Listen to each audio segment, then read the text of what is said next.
এইরকম একটা গণস্বার্থ বিরোধী গণবিরোধী কাজকর্ম সরকার পৃষ্ঠপোষকদেরকে এবং সরকার আর রাষ্ট্রের সার্বভৌম ক্ষমতা ব্যবহার করে সরকারের কর্মকর্তারা চালিয়ে যাচ্ছে এবং সরকার সেটাকে বহাল রেখেছে এবং এই সরকার সেই দৃষ্টান্ত পোষণ করে। আওয়ামী লীগ সরকারের আমলে হয়েছে বা বিগত সরকারের আমলে হয়েছে, বুঝলাম যে তারা এগুলো সংঘবদ্ধভাবে এগুলো করতে চেয়েছে। আদানির মতো বিদেশি কোম্পানিকে আপনার বিদ্যুৎ আমদানি বাজার, জ্বালানি তেল আমদানি বাজার, কয়লা আমদানি বাজার এগুলো পরিণত করার কৌশল গ্রহণ করে এটা করেছে, এটাকে লুণ্ঠনময় করে ফেলেছে।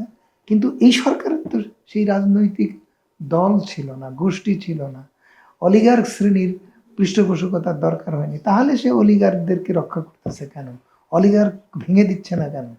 কেন সরকার রাষ্ট্রের এই কাঠামোকে ভেঙে না দিয়ে সেই কাঠামোকে আরো সরকার নিরপেক্ষ সরকার হিসেবে সেটা নিজের গায়ে সেই অবস্থা নিয়ে নিজের কর্তৃত্বের মধ্যে নিয়ে নিজের কর্তৃত্বটা সেটাকে আরো সংরক্ষণ এবং সুরক্ষা করছে?